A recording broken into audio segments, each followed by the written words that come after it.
Good evening to you all. Firstly, many apologies for the lateness of Overdue Part 2. It's been very busy here in the Seaden household, what with Christmas and New Year, so I hope you had a really good time. But here it is, Wayne Seaden presents Spookinory Overdue Part 2. At 2 o'clock there was a rapping at the door. Whelan was startled. He'd dozed off. He got up and he walked to the door. He could see a smallish silhouette on the other side of the door. A yellow shaded head was a giveaway. It was Emma. With a smile he opened the door, and he opened it to a returning smile. Both were happy to see each other. "My grandfather can see you now. He's in the pub. I can walk you there now," she said. "Great," Whelan replied, and closed the door behind him as he stepped outside. The walk was short, as the pub was only a few hundred metres up the road from the deli. But during that walk they talked constantly about their likes and dislikes.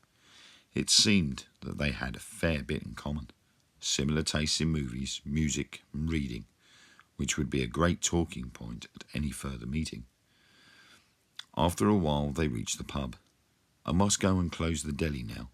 Grandfather will be sitting in the corner by his window," and pointed to the frosted glass. "Okay, thank you," Whelan replied. He was a little saddened to hear that she wouldn't be joining him, but he knew she had responsibilities. He smiled at Emma. "Maybe after you've closed the shop you could join us." "I would like that," Emma replied, and walked back down the road to the shop. Whelan pushed into the solid oak door. Reluctantly, the door slowly opened, and he stepped inside. It was like stepping into another world. The decor was dated. Old-fashioned wood-chip paper hung on the wall. Coloured in dark burgundy and dark brown oak beams were erupting from the walls here and there.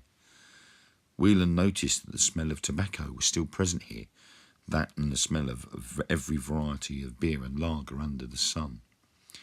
He reminded him of exactly how he remembered pubs to be when he was young, before the smoking ban took hold. And then a lot of pubs then closed shortly after, and many blamed it on the ban. But it was most likely the prices. This one had managed to keep its history, and if the place could speak, would have had untold number of tales to tell.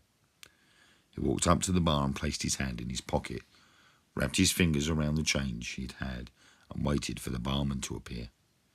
Moments later, a large, rotund man appeared in front of him. He didn't say a word, just looked straight at Whelan and raised his eyebrows. "I'll have half a bitter, please." "Coming up," replied the barman. Seconds later, a glass was placed in front of him. "150, please, mate," the barman called. Whelan handed the money over, picked up his glass and turned to face the frosted glass window. There in the corner, sitting at the table, with a pint of Guinness and a bowl of peanuts, was Cyril. A frail shadow of a man, rolls of skin hung under his jaw, that were once the proof of this man's healthy lifestyle. Now, through sickness and old age, that lifestyle had left him, and the scars were plainly visible. He was still cared for by his family, and he was happy. Whelan walked over to the table, and to get the chance to introduce himself, that frail old man had a quick tongue. "Sit, Whelan," Cyril shouted and pointed to a chair. Whelan felt like a loyal dog and promptly sat down. "Good afternoon, Cyril." Cyril quickly jumped in. "I know why you want to meet. Emma has already told me what you're here for." Startled by Cyril's sudden outburst, Whelan took a deep breath and sat back in the comfy chair. "Sorry, Cyril, I think we've got off on the wrong foot," Whelan replied, and he took a sip of his beer. Cyril looked up from behind his battered old tankard. "What do you want to know exactly of the accident?" Whelan put down his glass, leaned forward and cupped his hands together. "I know there was an accident, but you know more than that, and I just wondered if you could help shed some light on the matter." Cyril sniggered, mumbled something through his teeth, then sat bolt upright. "There's nothing to tell, really. You're best letting them rest in peace and not prying to something that's best left in the past. The train derailed, people died, and that's all you need to know." Whelan was surprised by his reaction and the way Cyril said it. Something wasn't quite right. During his conversation along the road with Emma, she had mentioned that some locals had had some strange things happen along the old railway line between the station house and where the accident had occurred. The rumours had then spread in some cases, had been blown out of all proportion, but their stories were still none the same. Cyril was remaining tight-lipped about it, and he wouldn't mention anything other than people died. Whelan picked up his glass, downed what remained, and put the glass down on the table. "So there is nothing else you can add, Cyril?" "No. You're best leaving it well alone, boy," he replied. Whelan rose from his seat, disappointed. "Okay, thank you for your time, Cyril," Whelan replied politely. He turned and walked out of the pub, straight into Emma. She had been waiting outside. Being only a short walk from the pub, Whelan was pleased to have Emma's company. He had invited her in for coffee, and upon reaching the house, Whelan pushed open the gate, and they both approached the door. He pushed the key into the lock and turned. The door swung open, and to their shock, Tippy came bounding past them down the path. Whelan had never seen him move like that fast before. Tippy was very friendly and lazy, and he didn't move unless he really had to, and now was one of those times. Along with the cat shooting past them came the smell. The smell of steam engine smoke came wafting past. Whelan coughed, "What the hell?" and ran into the house in a panic. Thinking the house was on fire, Emma took her mobile phone out of her bag and started to unlock it, to ring the fire brigade. When Whelan came back into the hallway, "There's nothing," he wheezed. "Are you sure?" Emma replied, half shocked and half amused at Whelan's energetic searching of the house. "Yes." "Okay, but let's double-check everywhere so I don't call the fire brigade for no reason." They both went upstairs first. The smell of smoke lingered throughout. After checking both upstairs and down and deciding it was clear, they went into the kitchen. Emma sat down at the table while Whelan filled the kettle and gathered the cups. After a few minutes, Whelan had made the coffee and they both began to chat. Whelan took a sip from his cup and placed it down on the table. He cupped his hands and started the conversation. "Some odd things have been happening here since I moved in." "Really? Like what?" Emma replied. Whelan began to recall the puff of smoke, the tickets appearing out of thin air, and the incident earlier on the old railway line. Emma didn't look at all concerned with what Whelan had said until he mentioned the two shadows that he had seen earlier. Suddenly her face went from one of intrigue to one of fear.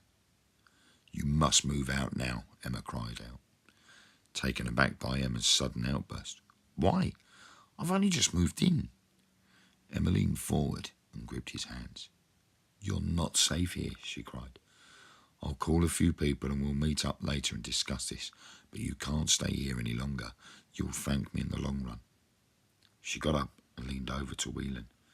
"I'll message you soon and arrange when to meet up." She gave him a quick peck on the cheek and headed out the kitchen. Whelan was shocked but pleased by her actions. He wasn't sure what she was talking about, but loved the kiss. He smiled as he heard the front door click closed. He walked over to the counter, prepared himself a cheese and spring onion sandwich.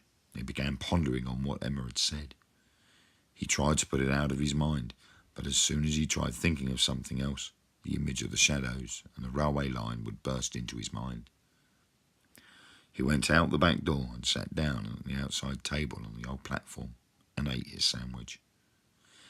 Tippy had finally found the courage to return and had jumped up on the table, made himself comfortable by Whelan and fell asleep.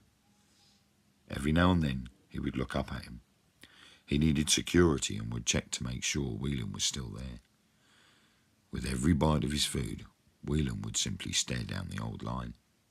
Every time he blinked, he would see the old tracks still laying on the ground, the old stones underneath, even though they had been removed a long time ago, but there they were. He looked at Tippy. "Shit, I'm seeing things, mate." He looked back down the lines and reeled in horror. Through his closed eyes, he came face to face with the two shadows that he'd seen earlier. This time, he could partially see their faces. Whelan had never seen such horror. Both had large chunks of their heads missing, as if ripped away from the rest, pieces of flesh hanging down where the missing pieces had been. One of the shadow men had his left eyeball swinging beneath its socket and slapping the side of his nose, which it had pieces missing. The other had sad-looking eyes that had cried tears of blood, the tears running down his cheek to his top lip. From there it dripped off and into the shadows beneath. His jaw had vanished, and nothing but the top row of teeth could be seen. He opened his eyes. Briefly, they were still there. Then they were gone. He closed them again, expecting to see them staring back, but nothing. Upon reopening his eyes, he saw Tippy standing on the table, his back arched, staring and hissing in the direction of the tracks. "You see them too, eh, pal?" Whelan said to him, stroking his head. Instantly the cat calmed down and gently sprung off the table and walked off.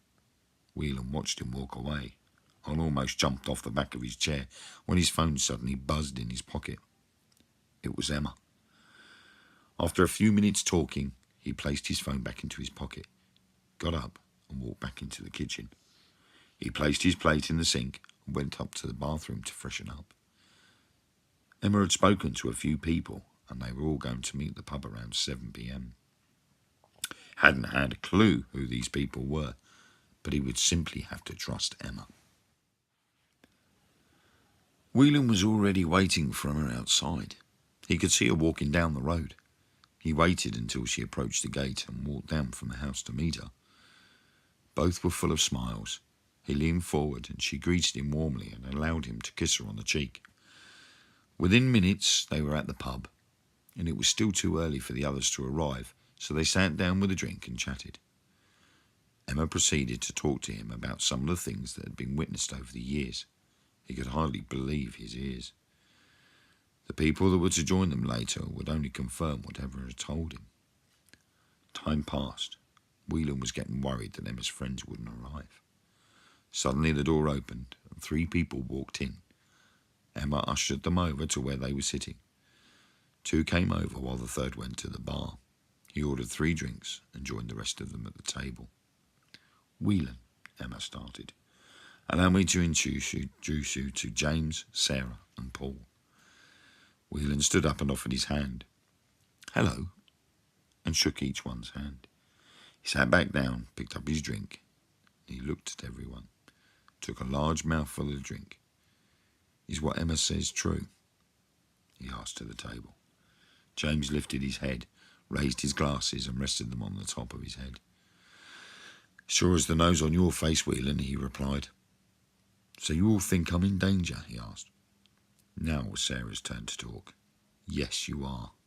No one has stayed any longer than 6 months in the station house. Why do you think you got it so cheap?" Sarah continued to put forward her reasoning to Whelan. "Ever since the accident and the line was closed, that house has always been up for sale.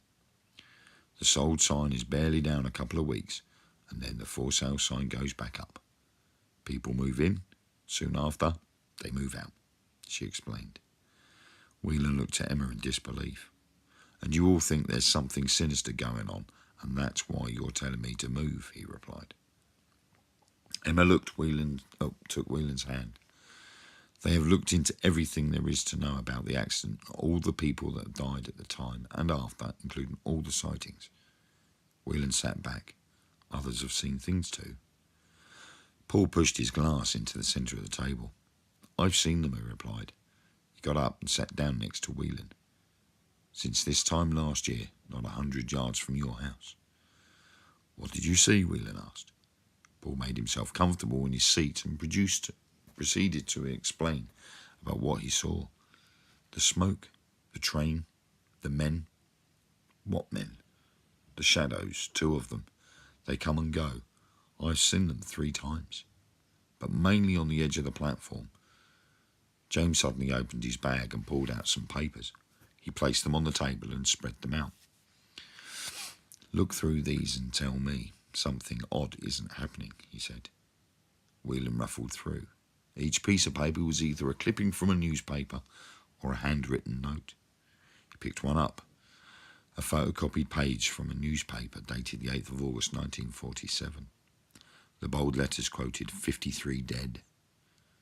Underneath the article explained how the train had derailed, killing all but one person. Whelan threw down the paper and sat back in his chair and sat silently. After a few minutes, he drew a deep breath and let out a huge sigh. So everything we have seen is all because of this, and pointed at the papers. Yes, Emma replied. The station master got the blame. Everyone jumped. While they were all sitting, Cyril had entered the pub and had stood right behind the group. Not one of them had noticed him standing there. Christ, don't do that, James shouted. You scared us all half to death, Sarah added. Cyril laughed. No more than what you deserve. Let the dead be dead. And he sat down amongst them and proceeded to explain. I haven't spoken about this in a long time. When I got there, it was carnage. There were bodies all over the place, luggage strewn all over the fields. Who found the survivor? Whelan asked. My brother found him and took him to the village hall. It was made into a shelter for the ones that are helping to clear up the mess. Emma hadn't even ever really asked her grandfather about the accident before. Finally, she decided now was the time to. What caused it? She asked. Cyril sat there in silence for a moment, as if not to have heard the question. Just as Emma was about to repeat herself, he spoke. The station master. He was supposed to go and change the points after a freight train had passed through, but he'd fallen asleep. The points were faulty and had buckled after the train gone past. When the passenger train came, it derailed at the points. Oh my, Whelan gasped. James leaned forward. Now, that could be why the two shadows are seen at your house, Whelan. Do they realise I'm not the station master? I'm not sure they care. To them it could still be a working station. That's why I want you out there, Emma called. Whelan took hold of Emma's hands. I'll see what I can do. They sat there talking for a few more hours, mainly general chatter and getting to know each other. Last orders was called, and they all finished their drinks and one by one left the pub, leaving Emma and Whelan by themselves. They put on their coats and also left. They took a slow walk back to the station house. Whelan opened the front door. He turned and looked at Emma. She had a sad expression on her face. Please promise me you won't stay here any more, she asked. I will start sorting things out in the morning, he replied. She pulled Whelan close and put her arms around him. She pulled away. I'll see you tomorrow. I will help. They kissed and Emma set off home. Whelan wasn't too happy about her walking home on her own at night, but Emma insisted. If she felt safe, then Whelan was expected to be happy with that, so he would let her do it. He watched her walk up the road until she was out of sight, then closed the door and headed up to bed.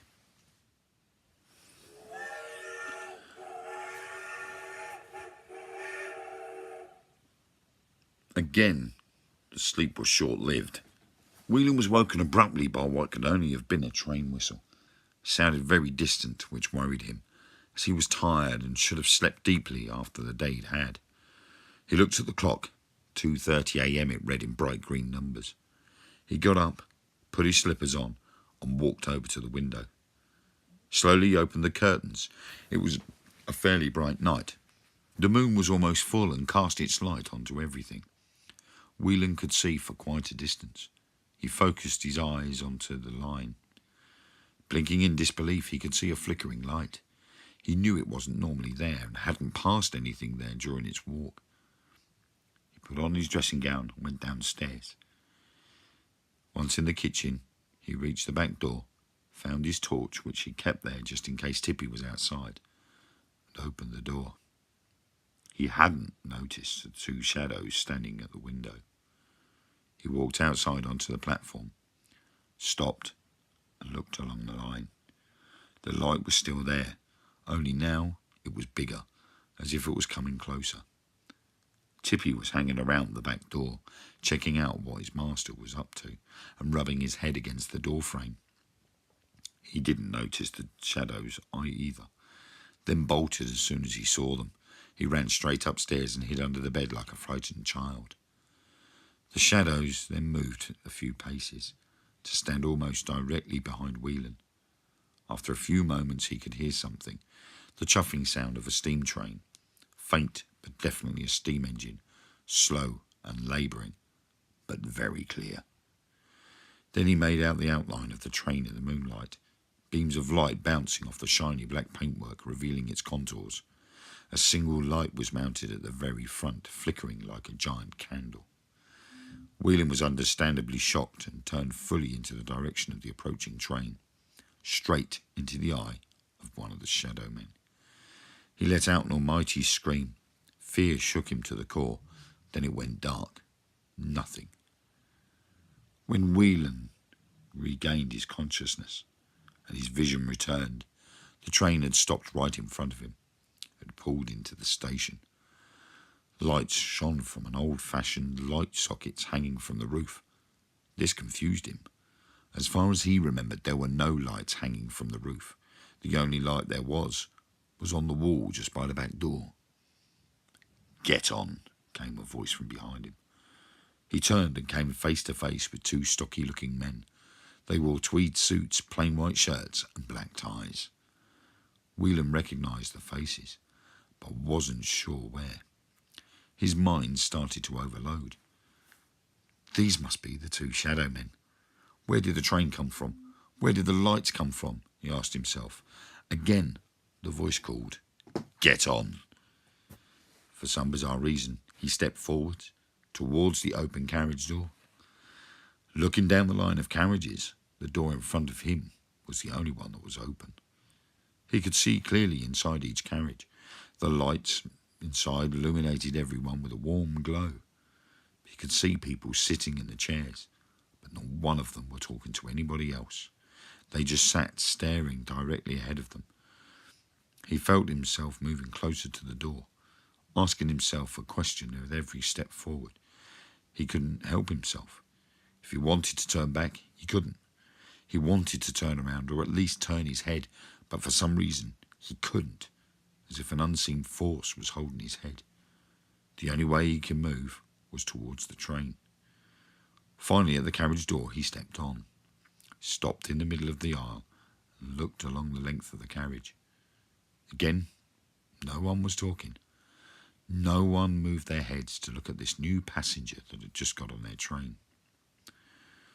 Cheery bunch on here, Whelan thought. He was suddenly compelled to find a seat, which he did and sat down.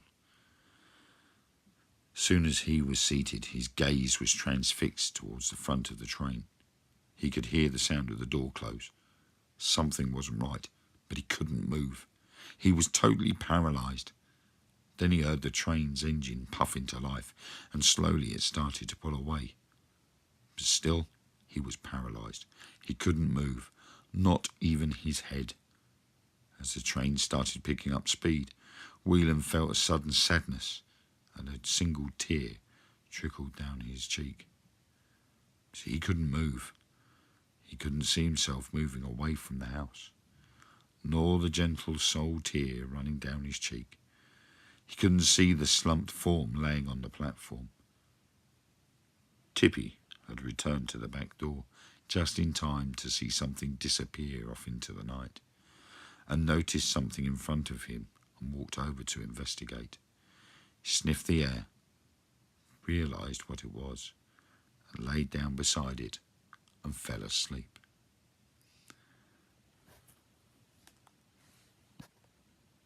Good night.